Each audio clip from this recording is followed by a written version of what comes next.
오늘도 하나님과 친밀해지기 위한 노력을 하고 있습니다. 올 한 해 우리 공동체에서는요, 우리가 쉼없이 이 노력을 계속해 오고 있는데요, 아직도 하나님과의 친밀함을 경험하지 못했다면 우리가 반드시 꼭 점검해야 할 것이 있습니다. 그것은 무엇이냐면 바로 나의 예배입니다. 신앙생활에 있어서 가장 중요한 것 하나를 꼽으라면 저는 고민할 여지 없이 예배라고 이야기하겠습니다. 왜냐하면 예배는 죄로 인해 끊어진 모든 관계를 잇고 회복하는 그런 열쇠가 되기 때문입니다. 예배가 회복되면 문제의 크기와 상관없이 어떠한 문제라도 모두 회복이 되어 가지만, 예배가 무너지면 모든 삶의 영역들이 도미노처럼 무너지게 됨을 봅니다. 우리의 삶이 어디서부터 어떻게 잘못되어져 갔는가? 가만히 돌아보면 나의 예배가 지금 깨어있는가, 그 예배가 무너졌는가를 보면 금방 알 수 있습니다. 예배 회복 없이는 하나님과의 친밀함이 불가능합니다. 그래서 오늘은 나의 예배를 점검하고 그 예배를 바로 세우기를 소망합니다.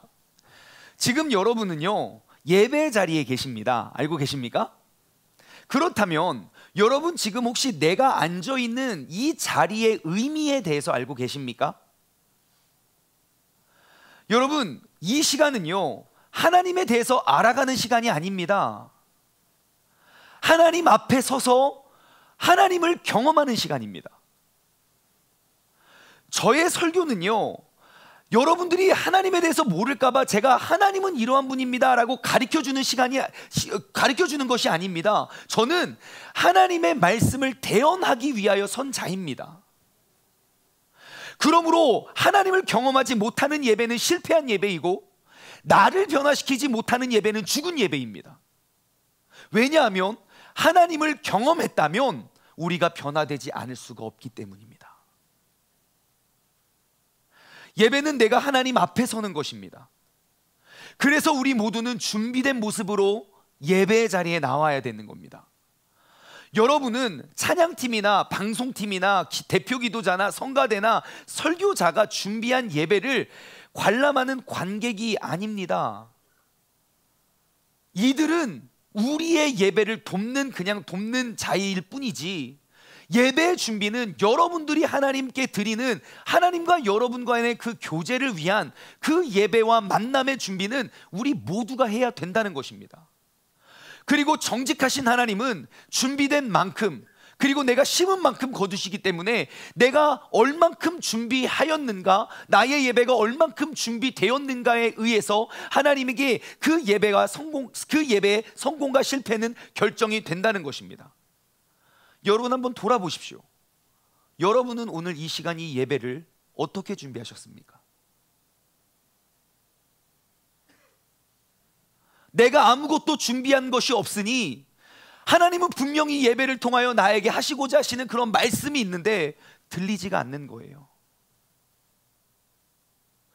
이 예배가 내가 관객이 아니라 예배자라면 한마디 한마디 찬양이 나의 고백이 되고, 한 소절 한 소절 그 기도의 제목들이 나의 고백이 되며, 하나님께서 이 시간 내게 말씀하시고 응답하시는 것들이 나의 은혜로 나에게 담겨질 것인데, 내가 준비한 기대가 없는 거예요. 그냥 누군가가 준비한 거 그냥 구경하러 왔다가 앉아있고 땡치면 그냥 돌아가는 것이 여러분 내가 지금 드리고 있는 이 예배가 아닙니까? 여러분, 이 예배를 통해서 하나님 앞에, 이 예배의 순간을 통하여 내가 하나님 앞에 서기 위해 한 주간 얼마나 치열하게 싸우고 오셨습니까? 여러분, 예배자가 되십시오. 관객이 되지 마십시오. 그 예배의 주연이 되십시오. 구경꾼이 되지 마십시오. 예배의 자리에서 항상 하나님 앞에 서십시오. 사람들을 구경하는 사람이 되지 마십시오. 예배가 무엇입니까? 예배는 바로 이런 겁니다. 내가 하나님 앞에 서서 나의 죄를 모두 태워버리는 것입니다. 여러분, 출애굽기에 보면 하나님께서는 그 전에 그렇게 예배에 대해서 상세하게 이야기해 주시지는 않았어요. 예배를 드렸다는 이야기는 있지만 그 예배가 구체적으로 무엇을 어떻게 해야 되는지 구체적인 설명은 없습니다.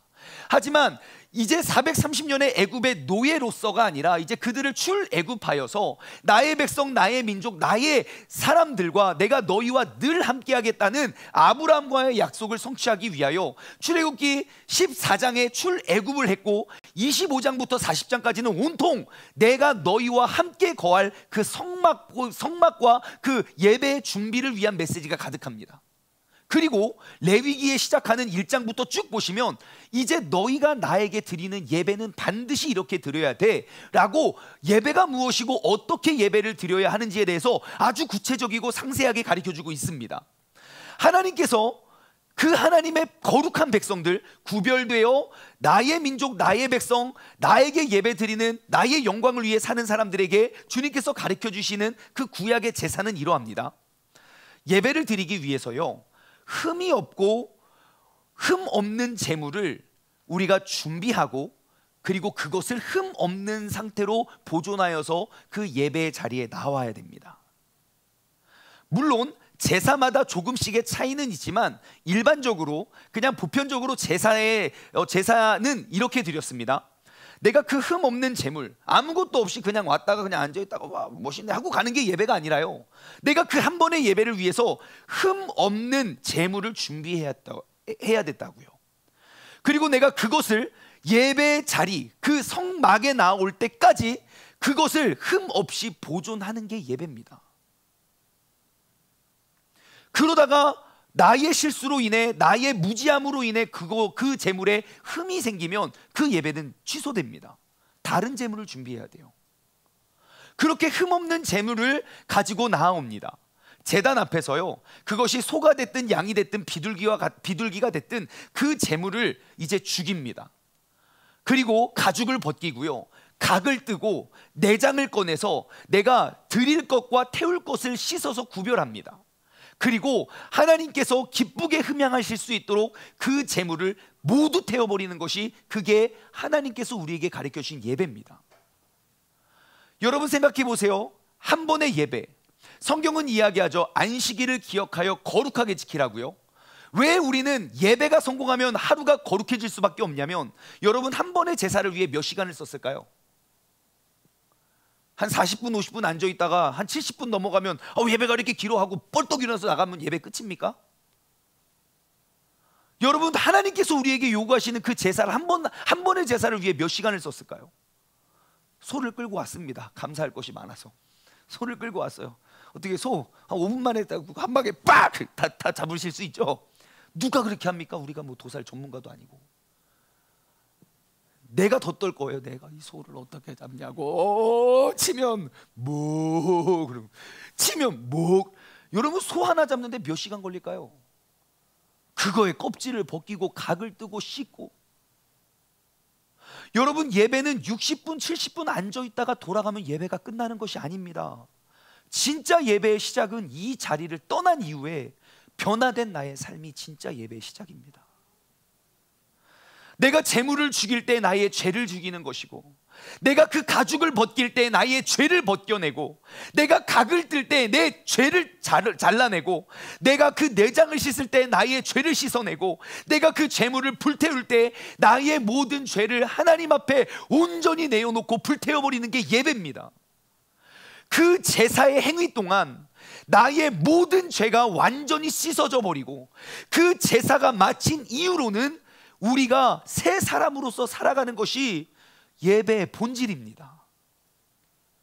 여러분 생각해 보십시오. 내가 그 제사의 행위 동안에 나의 몰골은 어떠할까요? 아마 머리부터 발끝까지 온통 피투성이가 되지 않겠습니까? 그리고 내가 그 모든 재물을 태워서 올려버릴 때 내 몸에는 어떠한 냄새가 날까요? 탄내가 진동할 겁니다. 제가 얼마 전에 바베큐를 한번 했는데, 분명 바베큐를 잠깐 하고 저녁 한 끼 먹었어. 한 끼 바베큐를 하고 집에 돌아와서 샤워를 다 했는데 자꾸 탄내가 나는 거예요. 왜 그런가? 일주일 내내 탄내가 나고, 열흘이 지났는데도 탄내가 안 없어지는, 샴푸도 바꿔보고 막 비누도 바꿔보고 했는데도 탄내가 안 없어져요. 왜 그런가 봤더니 내가 그날 바베큐 해가지고요. 그 한 번 그거 태웠는데 그거 그냥 고기 한 끼 고기 꺼먹었는데 탄내가 열흘이 지나도 안 없어지더라고요. 여러분, 한 번의 제사를 통해서 그들의 온 몸은 피투성이가 됐을 거고 그들의 온 몸의 냄새는 그 탄내가 진동할 것입니다. 그러면 그 사람들은 그 예배 순간에 무엇을 생각할까요? 딱 한 가지 생각할 것 같아요. 하나님, 저를 용서해 주옵소서. 나의 죄값이 이렇게 중하고 무거운데, 이렇게 처참하고 비참하게 죽어야 하는 것이 나의 죄의 결과인데, 이 제물을, 나의 죄를 대신하여 주님께 올려드립니다. 주님, 이 예물을 받으시고 나를 용서하여 주옵소서. 내가 두 번 다시 그 죄의 자리에, 죄의 길에 서지 않고 죄의 자리에 따르지 않겠습니다. 내게 은혜를 베풀어 주옵소서. 그 짐승을 죽이면서 그런 생각하지 않겠습니까? 이것이 예배입니다. 나의 예배 현장에서 우리는 나의 죄를 씻기 위해 모든 피를 흘리신 예수 그리스도의 은혜를 단 한순간도 잃어버리면 안 됩니다. 만약 예수님께서 오셔서 자신의 모든 피를 흘리지 않으셨다면 우리는 지금도 제물을 가지고 와서 짐승을 죽였어야만 했을 거예요. 예수 그리스도께서 친히 어린 양이 되어서 친히 그 제물이 되셔서 예수님이 죽음을 딱 맞으실 때 성막으로 들어갈 수 있는, 그 지성소로 들어갈 수 있는 그 휘장이 하늘 위에서부터 아래로 쫙 찢어짐으로 누구라도 하나님께 나아갈 수 있는 은혜를 얻었거든요. 근데 우리는 그 은혜를 기억하지 않아요. 나에게 편의를 주었다고 해서 우리는 편의만 누리지 그 은혜를 잃어버린 것입니다. 여러분, 오늘 이 시간, 오늘 이 자리로부터 나의 예배가 다시금 온전히 회복되어지기를 주님의 이름으로 간절히 소망합니다. 예배가 무너진 채로 어떻게 내가 하나님과 가까워질 수 있겠습니까? 다른 건 다 놓쳐도 절대 놓쳐서는 안 될 것이 예배인데, 내가 아무리 100번 1000번 예배를 드려도 내가 깨지지 않고 내가 죽지 않고 내가 죄로부터 씻음을 받지 못한다면 우리가 어떻게 다른 스텝으로 나아갈 수 있겠습니까? 여러분, 내가 죽지 않는 예배는 가인의 예배입니다. 그러한 예배 수백 수천 번을 드려도 내 안에서 피어오르는 그 나의 감정 하나 이겨내지 못해서 화난다고 동생을 죽여버려요. 예배는 내가 죽는 것입니다. 오늘 이 예배를 통해서 내가 죽고, 여러분, 우리가 새롭게 출발하고 새롭게 일어날 수 있는 그러한 예배자로서 살아갈 수 있는 믿음의 사람 되기를 주님의 이름으로 소망합니다. 오늘 이 시간 이 자리로부터 우리의 예배를 돌아보고 점검하여 우리가 내가 지금 하나님 앞에 섬으로, 하나님 앞에 엎드림으로 나아가 새로운 예배자의 삶으로 살아갈 수 있는 믿음의 사람 되기를 주님의 이름으로 소망합니다. 파워포인트를 한번 띄워주시겠습니까? 여러분, 혹시 이 사진 기억나십니까? 짠! 기억나십니까? 네, 얼마 전에 우리가 나눠보았던 자판기죠. 제가 이번 주 말씀을 이렇게 묵상을 하면서 이게 지난 한 해 동안, 그러니까 올 한 해 동안 우리가 나눠보았던, 내가 예수님과 가까워지기 위해서 내가 나누어 보았던 그 말씀의 주제들을 이 자판기에 하나씩 하나씩 한번 넣어봤습니다. 그래서 이 자판기에다가 여태까지 나눴던, 지난 8개월 동안 나눴던 그 주제들, 예수님과 멀어질 수밖에 없었던 이유들을 하나씩 하나씩 넣어봤어요. 거짓말을 넣어봤더니, 거짓말을 넣어보고요, 고집도 넣어보고, 권력을 사랑함, 교만, 다툼, 반역, 분노, 이런 것들 다 넣어봤거든요. 근데 참 신기해요. 내 삶에 거짓말을 계속 집어넣으니까 나오는 열매와, 고집을 계속 집어넣었을 때 나오는 열매와, 여기에 기록되어 있는 모든 것들을 다 집어넣었는데 집어넣는 건 다른데 나오는 열매는 똑같더라는 거예요. 나오는 열매가 뭐였는지 아십니까? 열심히 저런 것들 집어넣어 봤더니 외로움이 나오더라고요. 외로움. 한번 생각해 볼까요? 여러분, 어떠한 사람이 계속 거짓말을 집어넣는 삶을 살아간다고 칩시다. 그 삶 주변에 아무도 없습니다. 외로워져요. 여러분 주변에 어떠한 사람이 계속 고집만 부린다고 칩시다. 그 사람 혼자 있습니다. 권력을 사랑함, 어떠한 사람이 권력을 사랑해서 권력을 위해서 모든 것들을 내어 바치고 쏟는다고 생각해 보십시오. 그 권력을 놓치는 순간 내 주변에 아무도 없다는 걸 깨닫게 됩니다. 교만, 다툼, 불화, 반역, 분노, 무엇을 넣던지 내가 그것을 계속 쌓아두고 담아두면 결국 나오는 최종 상품은 외로움이더라고요. 그런데요, 이 외로움은 어느덧 우리의 삶에 깊숙이 들어와 있다는 사실을 발견했어요. 제가 간단한 설문조사를 해볼까요? 목사님, 외로움이 뭡니까? 목사님, 전 전혀 외롭지 않습니다. 저 너무 행복하고 기쁘고 감사하고 좀 사랑 많이 받고 있는 것 같아요. 자신 있게 할렐루야 손 들어보시기 바랍니다. 예? 원래 이 타이밍에 우리 다 손 들어야 되는 거 아닙니까? 그게 그리스도인이잖아요. 한 명 손 들더라고요. 한 명. 초등학교 5학년짜리가 일부 예배 때 이렇게 한 명. 여러분, 우리는 뭔가 잘못되어 가고 있어요.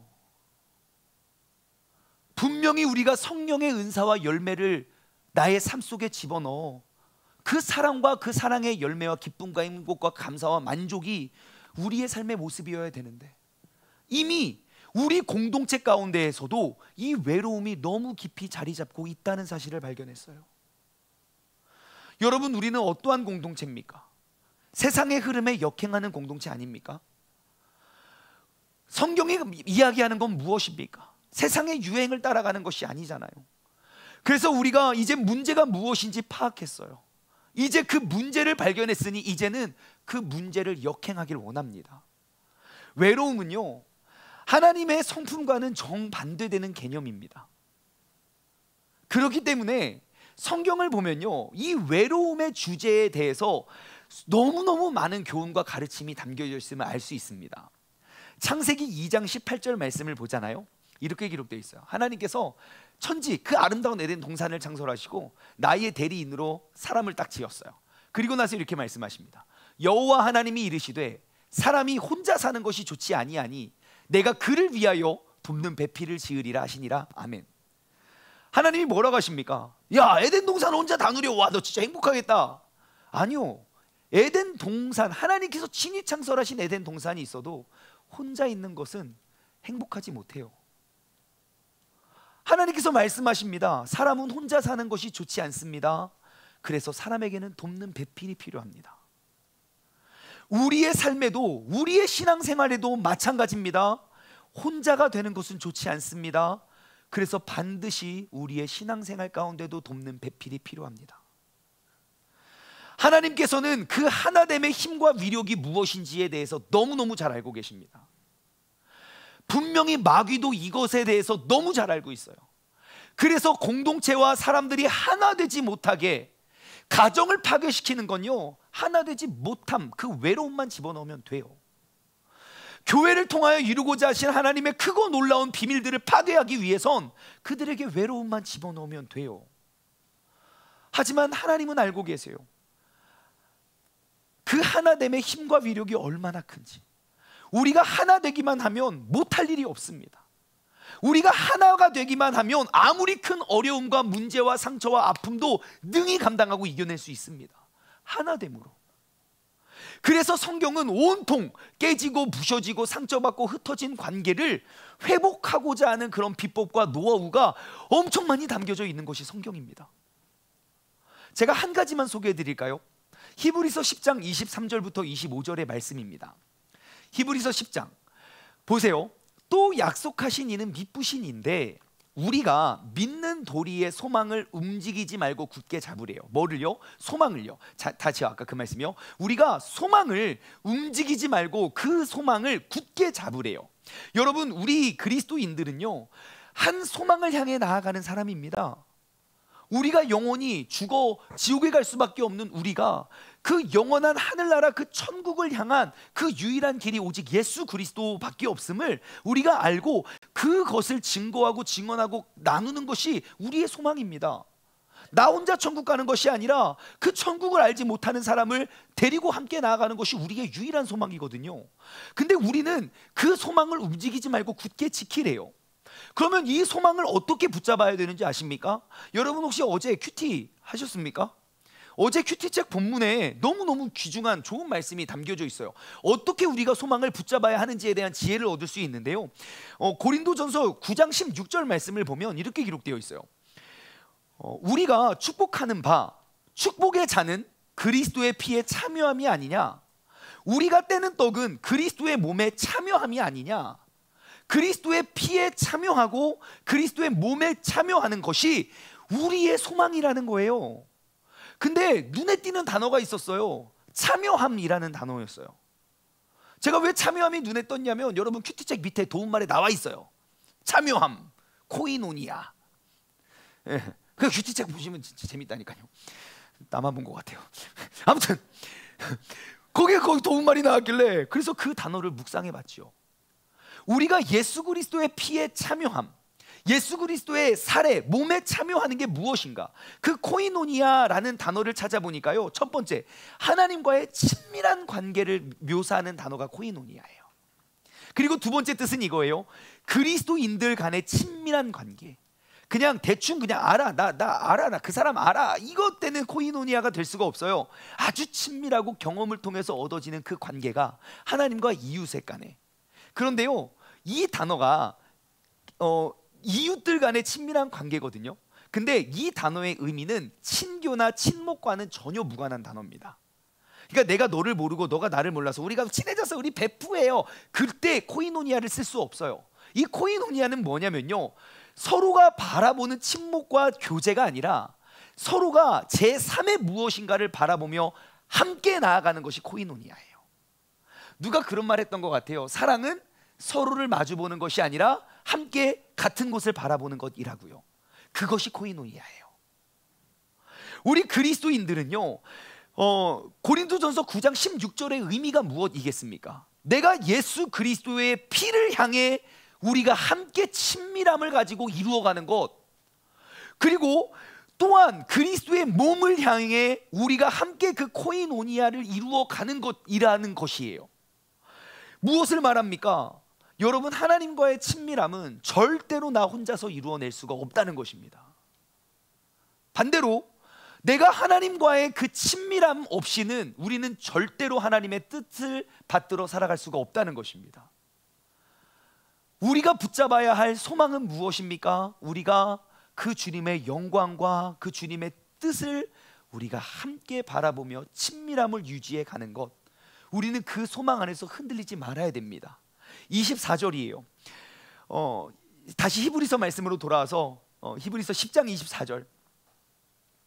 자, 보세요. 우리가 그 소망을 흔들림 없이 나아가야 되거든요. 근데 어떻게 하래요? 서로 돌아보아 사랑과 선행을 격려하래요. 왜 우리는 서로를 돌아봐야 되죠? 서로를 돌아보는 것이 그 소망을 붙잡는 길이기 때문이에요. 우리가 서로를 돌아보지 않으면 그 소망을 붙잡을 수 없기 때문입니다. 그래서 우리는 서로를 돌아봐야 돼요. 서로를 돌아보아 뭐 하래요? 사랑과 선행을 격려하래요. 여러분, 사랑은 무엇입니까? 사랑은 덮어주는 거 아닙니까? 내가 누군가의 아픔과 누군가의 상처를 덮어주는 게 사랑이잖아요. 그러면 선행은 무엇입니까? 들추어내는 게 선행이잖아요. 사랑으로 그의 아픔과 흠을 우리가 덮어주고, 우리가 선행으로 그의 자람과 그의 의로움을 우리가 세워주는 것이 우리가 서로를 돌아보아 해야 할 일이라는 거예요. 그럴 때야 우리가 그 하나의 소망을 흔들림 없이 붙잡을 수 있다는 거예요. 믿음의 공동체는 이러한 것입니다. 서로를 돌아보아 덮어주고 들추어내는 것, 상처와 허물과 아픔을 우리가 예수 그리스도의 사랑으로 덮어주고, 그리고 그들 간에 있었던 그러한 좋은 일들, 선행들을 우리가 들추어내는 것, 그것이 바로 교회 공동체입니다. 하지만 문제는 무엇입니까? 상처와 허물은 들추어내고 선행은 자꾸 감추려고 해요. 오늘날 한국교회가 하나님의 영광을 잃어버린 이유가 무엇입니까? 주님의 영광을 돌려드립시다, 우리가 이 말 적게 해서입니까? 아니에요. 우리는 본질을 잃어버렸어요. 서로를 돌아보아 우리가 코이노니아, 주님의 그 예수 그리스도의 피와 그 몸을 이루어가기 위해 서로를 돌아보아 우리가 감출 것 감추고 들추어낼 것 들추어내야 되는데, 우리는 자꾸 두세 명만 모이면 감춰야 할 것들을 들춰내고 들추어내야 할 것을 비난하고 있다고요. 여러분, 우리가 이제 서로를 돌아보아 사랑과 선행으로 덮어주고 들추어낼 수 있는 믿음의 공동체가 되기를 주님의 이름으로 소망합니다. 그 밑에 25절이에요. 자, 모이기를 패하는 어떠한 사람들의 습관. 자, 어떠한 사람은 누굽니까? 지금 모여있는 자들이 아니에요. 지금 그 한 소망, 그 소망에서 벗어난 자들, 즉 오늘날 우리의 말로 말하면 세상 사람들이에요. 주님을 알지 못하고 그 소망을 보지 못하는 사람들. 모이기를 패하는 어떠한 사람들의 습관과 같이 하지 말고 우리가 해야 될 건 뭡니까? 오직 권하여 그 날이 가까움을 볼수록 더욱더 그리하래요. 뭐 하라는 겁니까? 모임을 권하라는 거예요. 그 날이 가까울수록, 그 날은 어떠한 날입니까? 심판과 재앙의 날이겠죠. 주님께서 이 땅에 내려오시는 날이든 아니면 내가 죽어 천국에 가는 날이든 그 심판과 재앙이 가까우면 가까울수록 우리는 더욱더 우리가 모임을 권하라는 거예요. 그래서 우리가 하나님과 친밀해지기 위해서 올 하반기에 우리가 계속 운동하고자 하는 건 여러분 셀 공동체로 나아가라는 거예요. 크고 작은 공동체들을 계속 이루어내야지 우리가 이 예배의 본질을 회복할 수 있다는 것입니다. 여러분 세상의 뉴스를 보십시오. 성경에 기록되어 있는 마지막 때에 대한 경고와 심판이 정말 뉴스에, TV에 뉴스로 나오지 않습니까? 나라와 나라가 서로 일어나고 기근과 지진이 끊이지 아니하며 우상숭배와 음란과 음행과 동성연애와, 여러분 그것이 멸망과 심판의 증거가 우리가 지금 놀래지도 않잖아요. 뭐 그런 세상에 어디서 놀래지도 않잖아요. 이런 날이 가까워지면 볼수록 우리가 그 소망을 붙잡은 사람이라면 뭘 외쳐야 됩니까? 모임을 외쳐야 된다는 거예요. 권해야 된다는 거예요. 그 날이 가까워지면 보면 볼수록 그 날의 증거는 흩어지고 갈라지는 것이니, 그러면 그들이 모여서 하나님의 위대한 사명을 감당할 수 없으니 그것이 그들의 목적이라면 우리는 그 날이 가까울수록 더욱더 모임에 힘써야 된다는 것입니다. 이처럼 성경은요 온통 회복과 하나됨에 대한 이야기로 가득 차 있다는 걸 볼 수 있어요. 예수님께서도요 우리의 하나됨을 위해서 간절히 기도하셨던 거 아십니까? 여러분 예수님이 기도 많이 하신 거 알죠? 사역 시작하시기 전에 40일 금식 기도하시고 제자들과 막 이적과 기적하고, 제자들은 다 갈 길 가는데 예수님 혼자 나무에서 막 밤새 기도하고 막 이렇게 막 새벽부터 기도하고 습관에 따라 기도하시고, 아시죠? 예수님 기도 되게 많이 하셨어요. 근데 뭐라고 기도하셨는지는 아십니까? 예수님 기도했다는 건 알지만 뭐라고 기도하시는 줄 아십니까? 잘 몰라요. 근데요 오늘 본문 말씀 요한복음 17장은요 1절부터 26절까지 온통 예수님께서 기도하신 그 기도의 내용이 담겨져 있어요. 되게 독특한 본문이에요. 요한복음 17장은요 이렇게 길게 예수님의 무엇을 기도하셨는지 그 기도의 내용을 담고 있는데, 이렇게 길게 예수님의 기도의 내용을 담고 있는 본문이 진짜 없거든요. 근데 이 기도를 예수님께서 언제 하셨는지에 대해서는 우리가 정확히 알 수는 없어요. 그런데 우리가 유추할 수 있는 건 지금 요한복음 17장 예수님의 기도 이후로 18장, 혹시 성경책을 가지고 계신 분 계시면 18장의 제목이 뭡니까? 잡히시다예요. 그러니까 예수님이 잡히시기 전쯤에 기도를 하셨던 것 같아요. 그리고 요한복음은 21장까지 있는데 요한복음 13장부터 어떠한 내용이 있냐면 마지막 유월절 만찬 제자들의 발을 씻기시는 내용이 기록되어 있어요. 그러니까 요한복음이 21장이지만 쉽게 말해 13장부터 21장까지 예수님이 마지막 잡히시기 전날 밤부터 예수님 다시 부활하신 때까지가 기록이에요. 그러니까 지금 이 17장의 내용이 정확히 언제 기록했는지 모르고, 또한 그 사도 요한이 그 연대기 시간 순서대로 이 모든 것들을 기록하지 않았을 수도 있어요.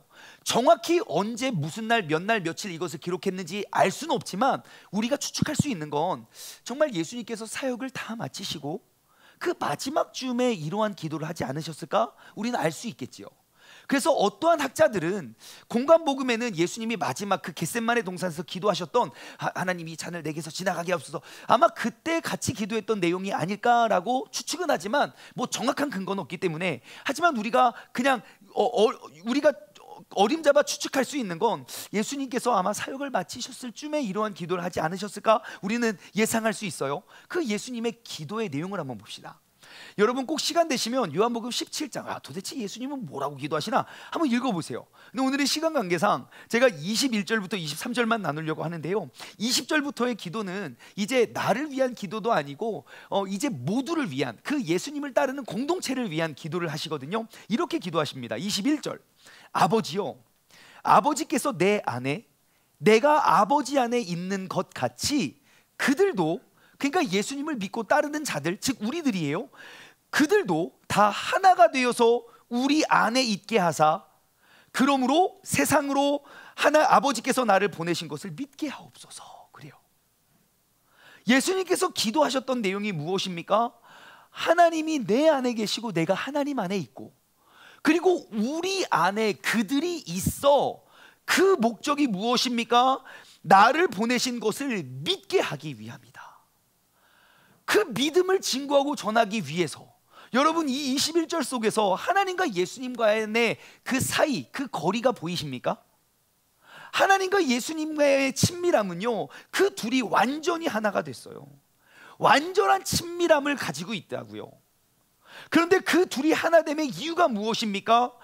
아버지가 내 안에, 내가 아버지 안에 있는 것 같이 무엇처럼 그들도 다 하나가 되어서, 그들도 다 하나가 되어서 우리 안에 있기를 원하시는 거예요. 관계, 하나님과 예수님과의 그 관계를 보여주신 이유가 우리가 예수님과의 관계를 맺기 위한 샘플이라고요. 주님의 기도는요, 우리의 하나됨을 위해서 간절히 기도하셨다는 거예요. 우리가 하나 되어 예수 그리스도의 피와 살을 위해, 우리가 그 소망을 위해 친밀한 교제를 통하여 코이노니아, 그 뜻을 이루어가기 위해 우리가 흔들리지 않고 그 친밀한 관계를 통해서만 우리가 그것을 유지할 수 있기 때문이에요. 그래서 주님께서는 우리를 위해 쉼없이 기도하시는 거예요. 우리를 위해 중보하세요. 간절히 우리의 하나됨을 위해. 문제는 무엇입니까? 주님은 우리의 하나됨을 위해 그렇게 기도하는데 우리는 그것을 원치 않는다는 거예요. 아까 보셨잖아요. 2분 30초 대화 거리 질문들 드려도 그냥,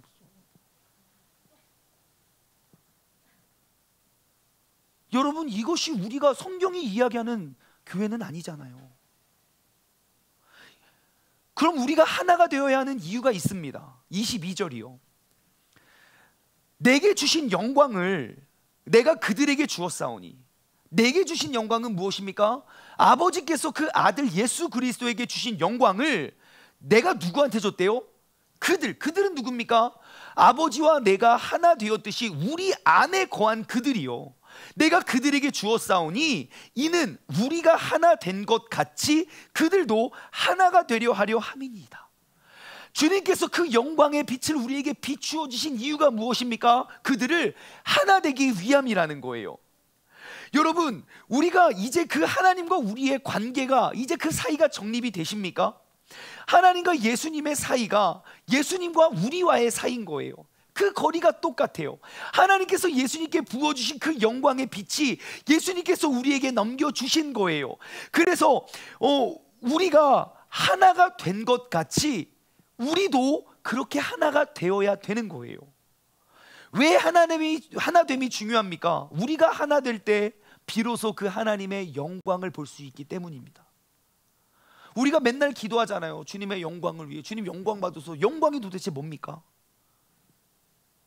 우리가 하나됨이 그 영광의 빛을 세상에 비추는 거예요. 서로 너무너무 다른 사람들이 하나 되어서 함께 같은 곳을 향해 나아가는 게, 그게 세상에 비추어야 할 그리스도인들의 빛이고 그것이 하나님의 영광이라는 거예요. 우리가 하나 되지 못하면 하나님의 영광을 담아내고 누릴 수가 없습니다. 왜냐하면 하나님 사랑이 곧 이웃 사랑이기 때문입니다. 우리가 그토록 외치고 바라는, 기도할 때마다, 찬양할 때마다 우리가 인사처럼 이야기하는 그 하나님의 영광되는 삶을 위해 우리는 끊임없이 노력할 것입니다. 아직은 아니어도 우리는 계속해서 그 하나됨을 우리는 외치고 그 하나됨을 향한 우리의 노력은 멈추지 않을 것입니다. 왜냐? 그것이 그 영광을 누리는 길이기 때문입니다. 영광이라는 단어는 헬라어로 독사라고 기록되어 있어요. 독사. 여기 되게 쉽죠. 독사. 나중에 영광이 뭐지? 뱀인가? 이제 나중에 그러지만 독사예요. 독사. 헬라어 단어로 독사인데, 이 단어 되게 좋은 단어예요. 그리고 되게 많이 나오는 단어인데, 이 단어의 의미는요, 거룩, 위엄, 거룩한 영예, 찬양, 경배, 그러한 의미를 담아서 영광이라고 번역을 한 거예요. 우리가 그리스도인이라면, 하나님의 거룩한 자녀이고 하나님을 존경하고 찬양하고 경배드릴 수 있는 사람이라면, 우리는 하나 되어야 됩니다. 고린도전서, 이제 이번 주에 이제 큐티 부문이 나오겠지만, 고린도전서 12장에는요 세상의 모든 은사들을 쫙 소개를 하고 있어요. 그리고 12장의 결론은, 야, 이것보다 더 큰 은사가 있어. 그 은사 없으면 이거 다 꽝이야 라고 말하면서 12장이 끝나고 13장은 이렇게 시작돼요. 고린도전서 13장 1절부터 3절은 이렇게 이야기하고 있어요. 내가 사람의 방언과 천사의 말을 할지라도, 내가 방언의 은사와 천사와 같은 말을 할지라도 거기에 사랑이 없으면 소리나는 우리와 굴리는 꽹과리가 되고, 내가 예언의 은사가 있고 모든 비밀을 알고 있는 모든 지식의 은사와 산을 옮길 만한 믿음의 은사가 있을지라도 사랑이 없으면 나에게 아무것도 아니고, 내가 내게 있는 모든 것으로 구제하고 내 몸을 불사르게 내어줄지라도 사랑이 없으면 내게 아무 유익이 없다고요. 우리가 진짜 구해야 될 것은 사랑이고, 우리가 이루어야 될 것은 하나 되는 것인데, 우리는 그것들을 무시한 채 우리는 자꾸 불필요한 것만 주님께 구하고 있지 않나 돌아봅니다. 여러분, 하나님의 영광을 위한 삶, 우리가 하나 되어 나아가는 삶인 줄 믿습니다. 23절에는요 그 하나님의 목적이 기록되어 있습니다. 내가 그들 안에 있고 아버지께서 내 안에 계시어 그들로 온전함을 이루어 하나 되려 함은, 그 이유는 무엇이냐면 아버지께서 나를 보내신 것과 또 나를 사랑하심 같이 그들도 사랑하신 것을 세상에 알게 하려 함이로소이다. 내가 그들 안에 있고 아버지께서 내 안에 계시어, 결국 우리가 나아가는 건 세상으로 그 사랑의 힘과 능력이 무엇인지, 어떻게 문제를 해결해가고 어떻게 이 세상이 감사하고 기뻐하고 만족할 수 있는지, 우리가 세상에 비추어내기 위해서 우리는 하나 되어야 합니다. 여러분, 이제는 우리가 하나 되어 나아가길 소망합니다. 우리가 하나 되려면 어떠한 문제라도 우리는 이겨낼 수 있습니다. 어떠한 어려움도 우리는 두렵지 않습니다. 누가 그랬어요? 뭉치면 살고 흩어지면 죽는다고요. 어려우면 어려울수록 우리는 하나됨에 힘써야 됩니다. 하나됨이 승리의 비결이기 때문입니다. 아무리 많은 것 가져도 혼자 있으면 아무 의미가 없지만, 아무리 적은 것 가져도 함께 있으면 그 안에 기쁨과 생명이 살아난다는 것입니다. 우리가 반드시 하나 되어야 하는 것, 우리가 하나 되어야 그 내게 주신 영광의 빛을 우리는 세상에 비추어낼 수 있기 때문입니다. 여러분, 이제는 예수 그리스도와 같이 하나됨을 위해 기도하고 하나됨을 위해 나아갈 수 있는 믿음의 자녀 되기를 주님의 이름으로 축원합니다. 제가 이렇게 말씀을 준비하는데 계속 제 마음에 떠오르는 하나의 노래가 있었어요. 전 진짜 이 노래를 오늘의 결단 찬양으로 하고 싶었는데 복음성가에 기록되지 않은 가요여가지고, 진짜 막 이거 제가 진짜 너무 부르고 싶지만 오늘은 부를 수가 없어요. 하지만 제가 그 노래의 가사를 읽어드릴게요. 지난 1997년도에 대한민국 국가가의 부도를 맞습니다. 그래서 IMF 이후로 TV에 보면 항상 실직자가 몇 명이고 실업인이 몇 명인지의 뉴스가 끊이지 않아요. 누가 죽었다, 누가 자살했다, 뭐 어떠한 기업도 망했다, 모두 망했다. 그런 절망적인 상황 가운데 대한민국, 그 당시 1999년 대한민국의 최정상을 달리던 가수들이요 마음과 뜻을 모았어요. 원래 한 번 노래 부르면 몇 천만 원씩 받던, 막 헬기를 타고 다녔던 가수들이 다 모여서 노 개런티로 내가 재능을 기부하고 우리가 함께 하나 되어 부른 하나의 노래로 수익이 생기거들랑 실직자를 위해 쓰는 운동을 했어요. 그 노래의 가사말은 이러합니다.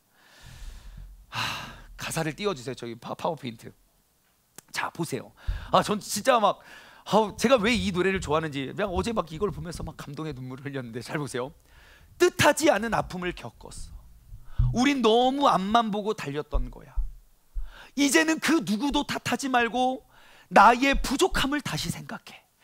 되게 은혜되지 않습니까? 지금 남 탓하지 말고 나의 부족함을 다시 생각하래. 우리에겐 아직 희망이 있어. 어려울수록 강해지는 믿음. 그래, 다시 시작해보는 거야. 다시 태어나는 그런 마음으로. 야, 이거 완전 예수 그리스도로 말미암아 이전 것은 내가 죽고 새 사람이 되어서 새로운 피조물로서 살아가는 그 복음 메시지 아닙니까? 우리 해낼 수 있어. 다시 일어날 수 있어. 그토록 힘들었던 지난 시련도 우리는 하나 되어서 이겼어. 야, 이거 복음성가에 넣어야겠죠. 2절이 또 있습니다. 2절이 또 있어요. 2절이 아직 끝나지 않았어요. 세상이 우리를 지켜보고 있어. 이거 보세요. 이게 진짜, 세상은 우리를 지켜보고 있어요. 아마 그들은 우리의 시작을 의심할 거야. 왜냐? 이렇게 힘들고 어려운데 저들은 어떻게 하나가 되어서 그 어려움과 상처를 이렇게 기쁨으로 이겨나가고 있느냐는 거죠. 그런 그들에게 보여줘야 돼. 우리가 몰랐던 또 다른 힘을, 여러분, 우리가 하나 되지 못했기 때문에 우리는 그 힘을 알지 못하지만 우리가 하나 되면 그 힘을 알게 될 거예요. 우린 해낼 수 있어. 다시 일어날 수 있어. 그토록 힘들었던 지난 시련도 우리는 하나 되어 이겼어. 끝이 아니에요. 3절 있어요. 자, 저 높이 떠오르는 태양을 봐. 저는 저 태양 대신 주님이 보이더라고요. 잘 봐요. 저 높이 떠오르는 주님을 봐. 우리를 비춰주고 있잖아. 그 영광의 빛을. 이제는 우리 모두 손을 잡고 그 희망의 미래를 향해 우리는 해낼 수 있어. 다시 일어날 수 있어. 그토록 힘들었던 지난 시련도 우리는 하나 되어서 이겼어. 아멘. 막 나오지 않습니까? 제가 어제 뭐 찬양은 아니고 이 노래를 가사를 이렇게 소리내어서 읽는데 눈물이 왈칵 쏟아져. 여러분, 이제는 우리가 하나 될 때입니다. 이제는 우리가 하나 되어서 이겨내야 됩니다. 우리가 진짜 그때가 더욱더 가까울수록 습관적으로 모임을 패하는 사람들처럼 살아가는 것이 아니라 그날이 가까우면 보면 볼수록 우리는 더욱더 모임을 권면하는 것이 그리스도의 힘입니다. 우리가 하나 되어 이제 이겨납시다. 어떠한 어려움도 어떠한 아픔도 우리가 하나됨으로 이겨나길 소망합니다. 힘들고 어려울수록 우리는 하나됨으로 나아가 세상의 모든 어려움을 극복할 수 있는 우리의 믿음의 공동체 되기를 주님의 이름으로 소망합니다. 적용 질문을 드립니다. 첫 번째, 오늘은 나의 예배를 한번 돌아보았으면 좋겠어요. 여러분, 나는 예배자입니까? 관객입니까? 한번 냉철하게 돌아보십시오. 내가 지금 하나님 앞에 서 있습니까? 아니면 사람들 눈에 보이는 그들이 준비한 그들의 예배를 구경하고 있습니까? 그렇다면 다시 한번 생각해 보세요. 내가 회복해야 할 내 삶의 예배의 모습은 무엇인지.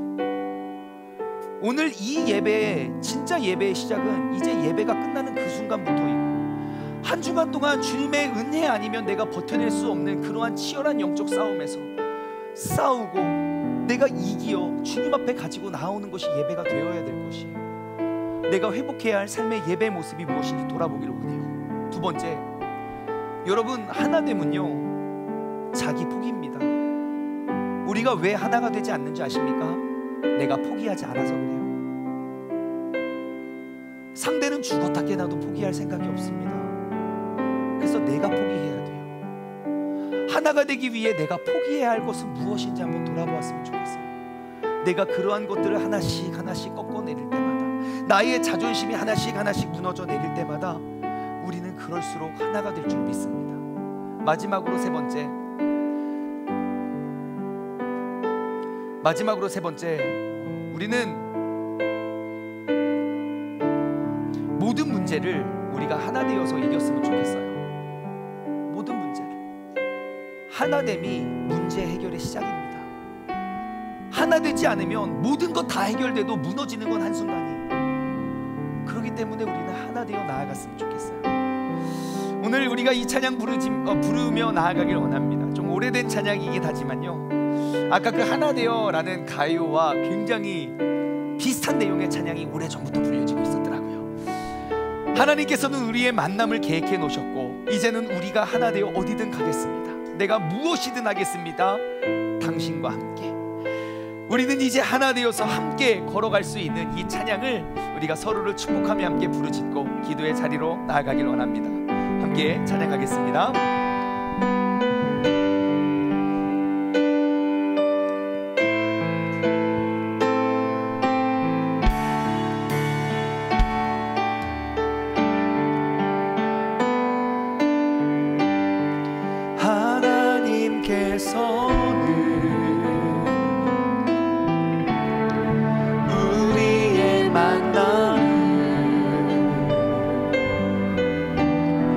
계획해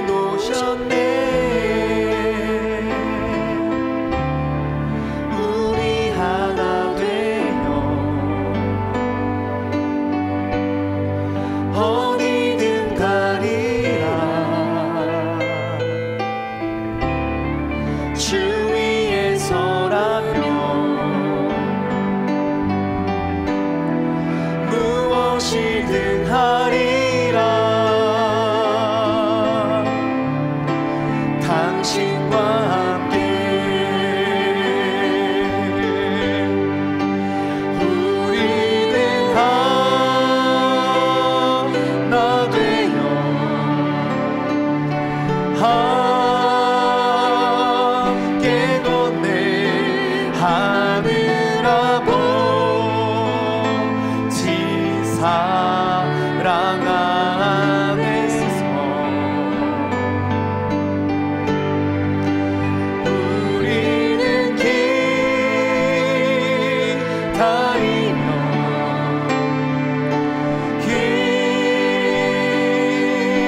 기도하네. 우리의 삶의 사랑 넘치도록 우리가 서로를 축복하며 함께 찬양할까요? 하나님께서는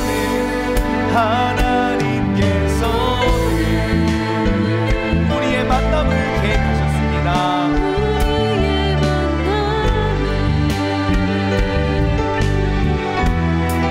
계획해 두셨네.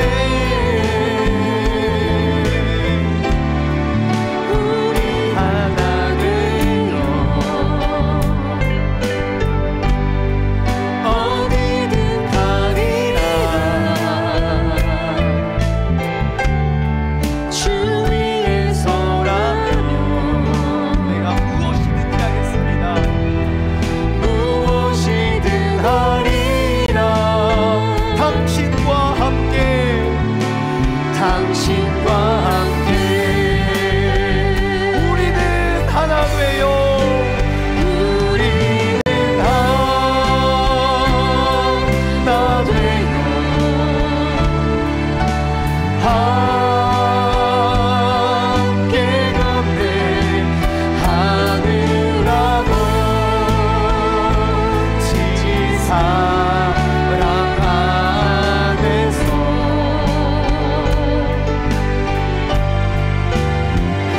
우리는 기다리며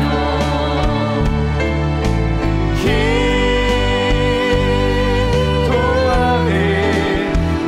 우리의 삶의 사랑 넘치도록 우리는 하나 되어 함께 걸어가겠습니다.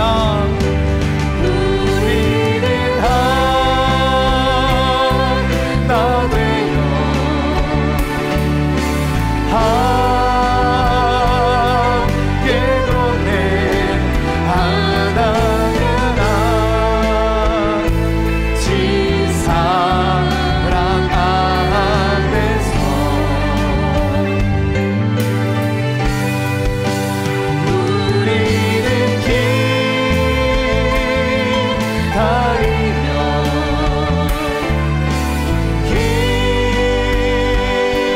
기도하네. 우리의 삶의 사랑 넘치도록 이 시간 우리 함께 기도하며 나아가기를 원합니다. 여러분, 먼저는 나의 예배를 돌아보았으면 좋겠어요. 여러분, 하나님 앞에 선 하나님께 올려드리는 예배자입니까? 아니면 구경꾼입니까? 나는 올 한 해 동안 하나님 앞에 나와 예배드리는 그 예배가 나의 삶에 얼만큼 영향력을 미쳤고 나의 사랑의 반경을 얼만큼 키워냈는지 돌아보십시오. 만약 내가 똑같다면 나는 이 예배를 통하여 하나님을 경험하지 못한 실패한 예배자 가인일지 모릅니다. 이 시간 나의 기도를 통하여 주님, 나의 예배가 회복되어지길 소망합니다. 또한 이제 내가 하나 되어서 내가 하나 되기 위하여 내가 포기하고 내가 엎드려지고 내가 포기할 것은 무엇인지, 예수님은 나와 하나 되기 위하여 모든 것들을 포기하셨는데 나는 그 사랑을 받은 사람으로서 난 무엇을 포기해야 되는지 우리가 다 같이 주님의 이름 한번 부르시고 기도하며 나아가길 원합니다. 주여, 하나님 아버지 감사합니다. 아버지 하나님, 오늘 우리의 예배 가운데 주님께서 함께하여 주시고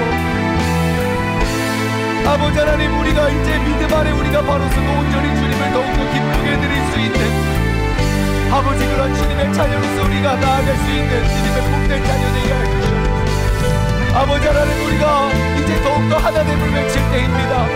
아버지 하나님, 이제는 우리가 하나 되어서 아버지 하나님 그 주님의 영광을 위해 우리가 나아갈 수 있는 믿음의 복된 자녀가 되게 하여 주시고 아버지 하나님, 우리가 하나 되어서 우리가 어디든 가고 우리가 주님의 영광을 위해 우리가 나아갈 수 있는 믿음의 자녀들 되게 하여 주시옵소서. 아버지 하나님, 내 삶의 많은 문제들이 큰 문제들이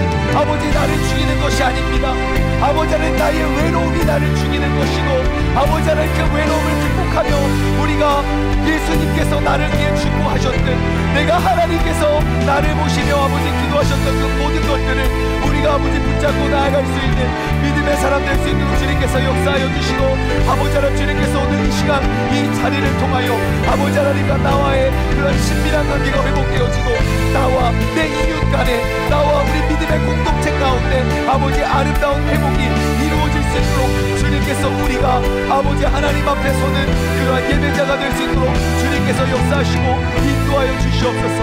주님께서 우리 예배 가운데 함께하여 주시고 주님께서 역사하여 주옵소서. 여러분 근데 그거 아십니까?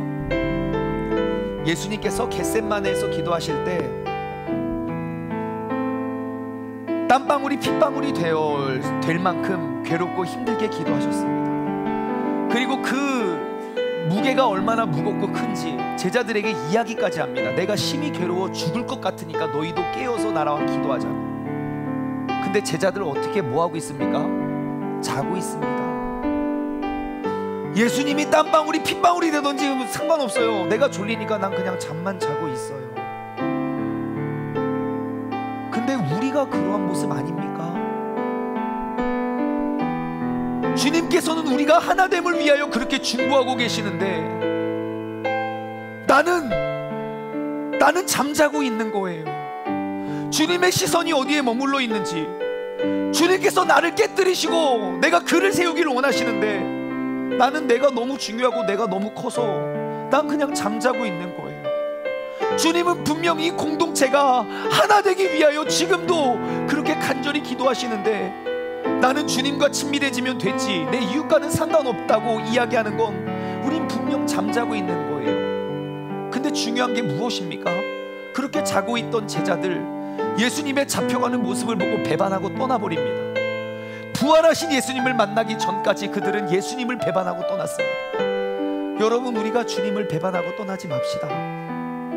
우리가 하나됨으로 주님의 기도가 주님의 소원이 하나님의 뜻이 우리의 공동체를 통하여 이루어지기를 주님의 이름으로 간절히 소망합니다. 하나님 아버지 감사합니다. 오늘 이 시간 내가 1년 내내 주님과의 친밀함을 외쳤는데 친밀해지지 못했던 아주 핵심적인 원인 나의 예배를 한번 돌아보게 해주심에 감사합니다. 아버지 하나님 지금까지 나의 예배는 관람이었고 나는 관객으로서 적당한 돈을 지불하고 내가 구경하고 나오는 것이 예배인 줄 알았는데 그러한 예배는 100년 1000년을 들여도 내 안에서 피어오르는 그 감정 하나 내가 이겨내지 못하고 화난다고 동생을 죽여버리는 가인의 예배자가 바로 나였음을 고백합니다. 하나님 이제 나의 예배가 온전히 회복되어지길 원합니다.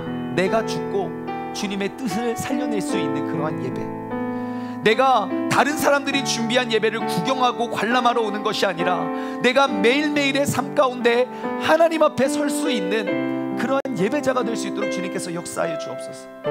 하나님 오늘 이 시간 주님의 기도에 내가 참여하길 원합니다. 주님께서는 지금 이 시간에도 우리가 하나 되어 세상 가운데 그 영광의 빛을 비추길 원하시는 그 주님의 뜻을 위하여 주님께서 기도하실 터인데 아버지 하나님 이제는 우리가 하나 되어 모든 크고 작은 문제들, 갈등들, 어려움들을 우리가 그 영광의 빛으로 이겨내므로 아버지 하나님 물이 바다를 덮음같이 여호와의 영광이 온 땅 가운데 가득할 수 있는 그러한 주님의 귀한 도구로 쓰임받는 아름다운 공동체가 되게 하여 주시옵소서. 이제는 우리 주 예수 그리스도의 은혜와 아버지 하나님의 무한하신 사랑하심과 성령님의 교통하심이 우리가 하나 되어 하나님의 그 영광의 빛을 이 세상 가운데 비추길 소망하는 사랑하는 우리 세종중문 가족들 머리 위에, 그리고 이 시간 영상을 통해 예배드리는 모든 사람들 머리 위에 이제로부터 영원토록 함께 하시길 간절히 축원하옵나이다. 아멘.